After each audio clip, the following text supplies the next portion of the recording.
Hey there, welcome to Nathan's Garage and welcome to episode 8 of the 69 F250 06 Vic frame swap build. Quite a mouthful. It's been a while and a lot has gone on. Put about 150 miles on it. So yeah, let's show you what we've been up to. We're definitely getting down to the finishing touches of this build right now. I've never done a build this big before, and when you start doing it, you're doing all the big stuff, and at the end of every day you've built, huge parts of the truck and you feel great and it looks like you've done plenty. We're down to the part now where it takes all day to do something and you look like you've done nothing. Does that make sense? So that's where we're at anyway. So yeah, today is seatbelts. I completely overlooked seatbelts. I don't know why. I figured I knew the law and thought that this truck doesn't need seatbelts. It's 1969. Well, it turns out they need seatbelts after 1964. This truck would have originally come with lap belts, but obviously I'm not really a fan of that. So I had the Crown Vic seatbelts left over, so why not make those fitted free? So let's give you a walkthrough of how we've done that. So this is the actual Crown Vic bottom part that the seatbelt itself comes out of, and you can see the mounting points are kind of halfway. So the B-pillar's there, and this half goes inside the B-pillar, and then this half is on the outside of the B-pillar. So here we've got the piece of metal drilled where it needs to be drilled, cut out where it needs to be cut out, and then that hooks in there, and that goes there. Big bolt goes through there, and then the actual reel comes straight out of the top. So this part needs to be welded into the B-pillar of the truck. And here we have the driver's side, which has already been done. Please don't judge my welding. I got really frustrated and just rushed it.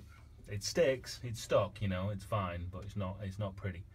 So that's the lower piece that's welded into the B-pillar.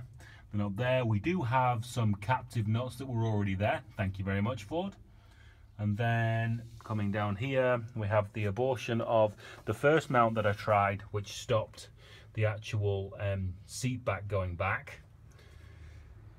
Word to the wise, don't seam weld something in before you test it. And then we have version 2, which is attached to the floor, which works fine. I think what I'm going to do, I'm going to run a piece of metal from there down to there just to give it some more strength. And I may throw a bolt through here to the bed and do another bed mount, like the two we've just seen, just to stiffen it all up again. I don't think there's any problem with, having something, made even stiffer. So this is the side that's going to be welded to, so that piece that we've just looked at is going to go into this area. See, there's plenty of room behind for that to all, for the seat belt itself to sit in there. There we go. I did end up joining the cab back to the actual cab floor via this triangulated thing, so the actual buckle mount now is super in there. And then a bit of a closer look at this side, you can see the piece of metal that I was cutting up before, welded it in on the B-pillar, and you can see how the lower mount kind of sits half, the reel sits half in and half out, so that gives you a bit of an idea of how it's done. Today is an exciting day with many new developments. Finally, we're actually going to start on the bed properly. And as I think I've said many episodes before, we're going to do a wood bed in this because I chopped most of the bed out to figure out how to mount it, the bed floor. So we've got to do a road trip to go and get some pallets. I kind of figure 3 pallets should be the way to go. So we're going to road trip, and I also want to try and get decent film when we're moving. The iPhone 6 just catches wind noise the entire time, so borrowed a friend's GoPro, bought this stick thing, and bought mics and socks and all this kind of stuff. And coming from the acting world, as soon as he said cut, you kind of leave set as soon as you could possibly get out the door.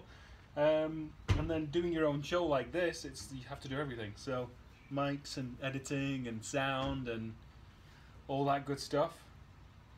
It's been a journey. So just trying to figure out how I'm gonna do all the camera stuff and the sound stuff. So I'm cleaning the glass because obviously I assume the sucker's gonna work better on a glass. And I was cleaning the glass, and then I wiped the glass down and wiped the glass up.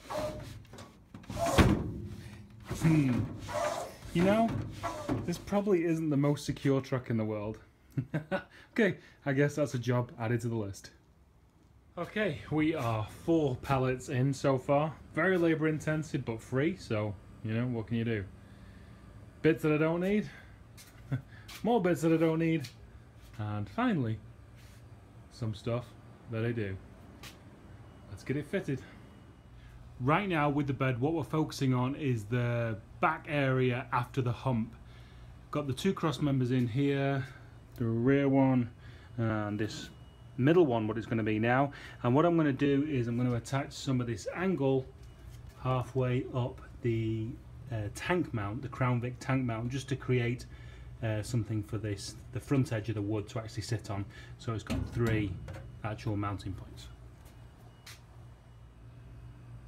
There we go. The back half is cut out, just laid in for now. It's been a heavy day. It's 108 degrees right here. Sometimes you've got to beast it out. So, back half is done. There's a few different width planks in there. So that's happening there. And then we're going to use this box section right here to somehow mount along this upper edge and support the wood over the top of the hump. Well, the back half's done for now.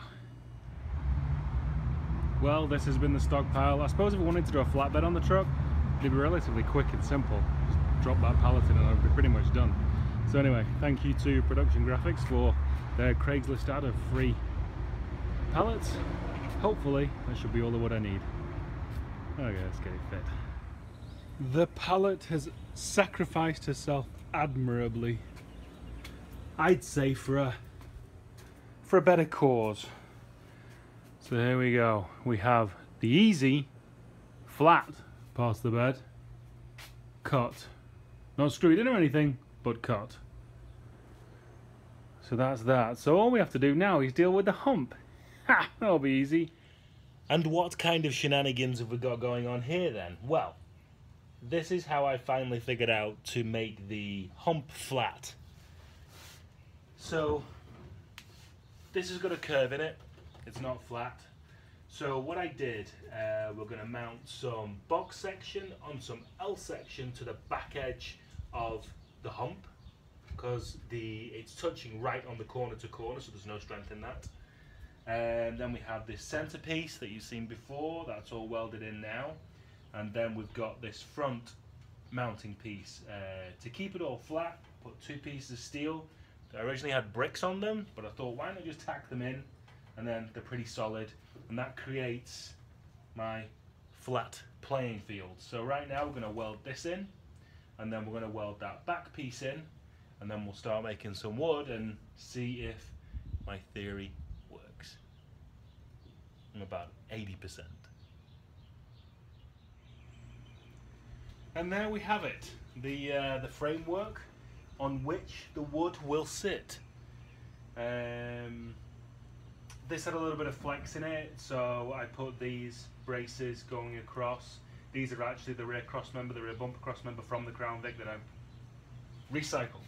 The theme of the truck, recycle.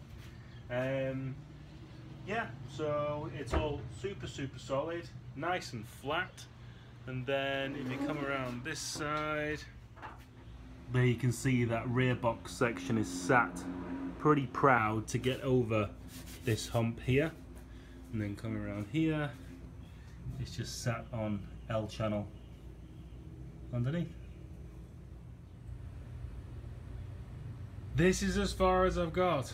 Exhaustion and a lack of screws have kind of stopped play. So everything is all screwed down on the front, all screwed down on the back.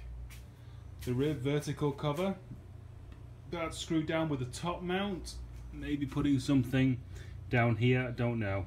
I don't know. Is that going to get kicked? I don't know whether I'm going to need a bottom mount there.